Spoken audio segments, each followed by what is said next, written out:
Bismillahirrahmanirrahim. Yang selanjutnya tentang PSAK 21 yaitu akuntansi ekuitas.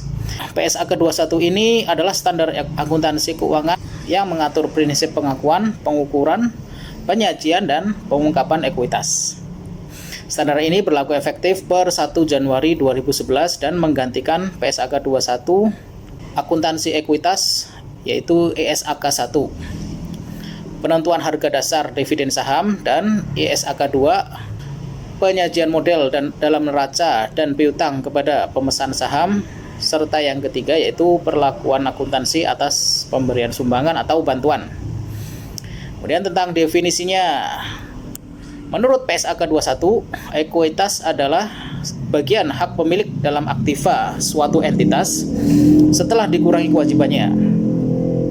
Ekuitas terdiri dari modal saham, agio atau disagio saham, dan laba atau rugi kumulatif. Kemudian klasifikasinya, PSAK 21 ini mengklasifikasikan ekuitas menjadi dua jenis, yaitu satu, modal saham. Modal saham adalah kontribusi yang diberikan oleh pemilik kepada entitas. Modal saham terdiri dari saham biasa dan saham preferen. Yang kedua adalah ekuitas lain, yaitu bagian ekuitas selain modal saham. Ekuitas lain ini terdiri dari agio atau disagio saham, laba ditahan, dan agio atau disagio atas emisi utang.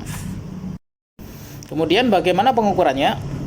Pengukuran ekuitas ini dilakukan dengan cara yang sesuai dengan sifat dan karakteristik elemen ekuitas tersebut. Yang pertama yaitu modal saham, itu diukur sebesar nilai nominalnya.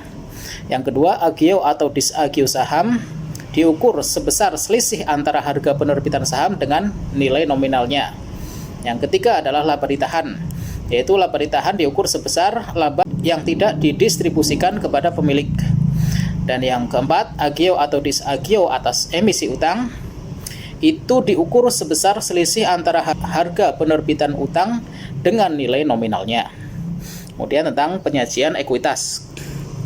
Ekuitas ini disajikan dalam neraca sebagai berikut.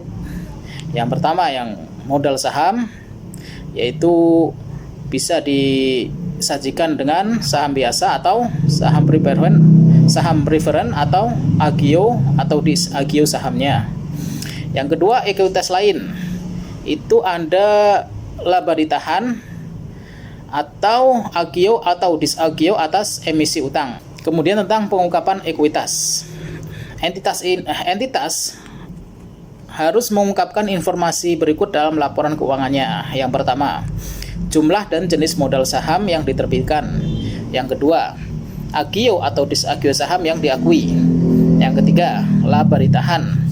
Yang keempat, agio atau disagio atas emisi utang yang diakui. Dan yang kelima, informasi lain yang relevan dengan ekuitas.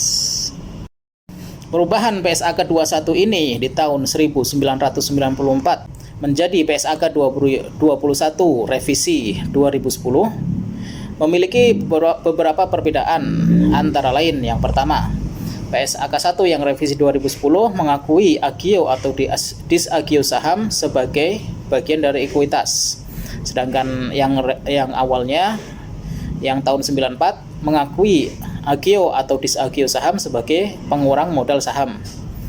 Yang kedua, perbedaannya adalah yang revisi tahun 2010 mengakui agio atau disagio atas emisi utang sebagai bagian dari ekuitas, sedangkan yang tahun 94 mengakuinya sebagai pengurang kewajiban.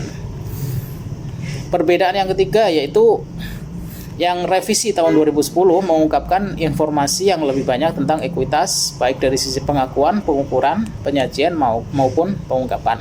Kesimpulannya adalah PSAK 21 memberikan kerangka akuntansi yang lebih relevan dan adil untuk ekuitas. Standar ini mengakui bahwa ekuitas adalah bagian hak pemilik dalam aktiva satu entitas, dan bahwa ekuitas harus diukur dan diungkapkan secara tepat untuk menyajikan informasi yang relevan bagi pengguna laporan keuangan.